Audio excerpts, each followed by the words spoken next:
Olá, tudo bem? Espero que estejam todos bem. Meu nome é Leila, sou professora da Rede Municipal de Mandaguaçu.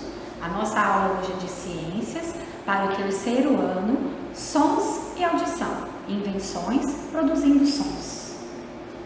Para iniciar a nossa aula, feche os seus olhos e preste atenção aos sons que você vai ouvir ao seu redor. O que podemos ouvir? Alguns sons transmitem alegria, outros tristeza, sono, irritação, medo. Que sons deixam você alegre ou animado? Quais sons deixam você triste ou com sono? Por meio de que órgão nós ouvimos esses sons?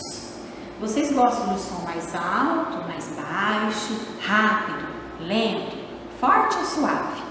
Então, todas as pessoas podem ouvir? Vocês acham que todas as pessoas conseguem ouvir?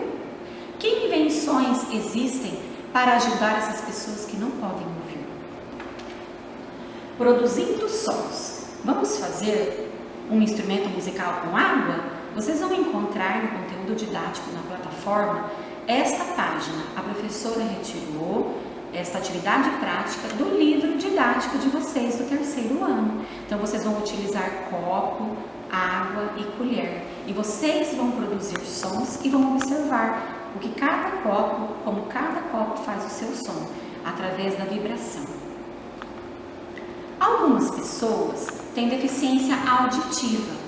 Para que essas pessoas possam viver sem restrições e com qualidade, elas podem recorrer a invenções, como aparelhos auditivos e o alfabeto em Libras, a língua brasileira de sinais.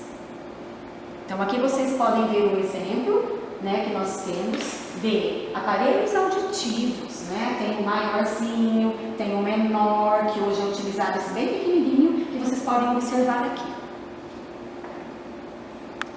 Esse aqui é o alfabeto em Libras. Vocês também devem ficar atentos aqui.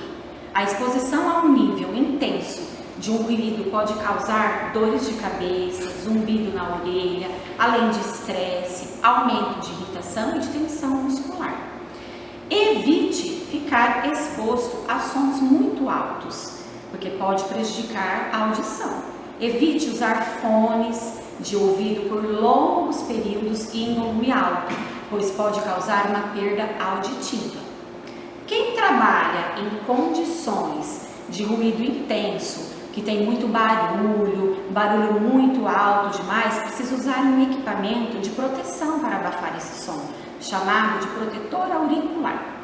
Não coloque objetos no interior da sua orelha.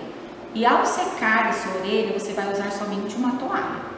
Se perceber algum problema, consulte um médico para fazer um exame audiométrico que avalie a capacidade do paciente em ouvir sons. Vocês vão encontrar também na plataforma duas atividades. A primeira é, vocês vão observar as imagens e vão decifrar, que palavras estão representadas com o alfabeto em Libras. Consulte o alfabeto em Libras. Vocês vão ter o alfabeto lá na atividade. 2. Vocês vão encontrar esse caça-palavras. Procure algumas palavras que podem estar na horizontal, vertical e diagonal, relacionadas ao conteúdo estudado. As palavras são audição, invenções, Libras, ouvido, sons e vibração. Até breve, bom estudo!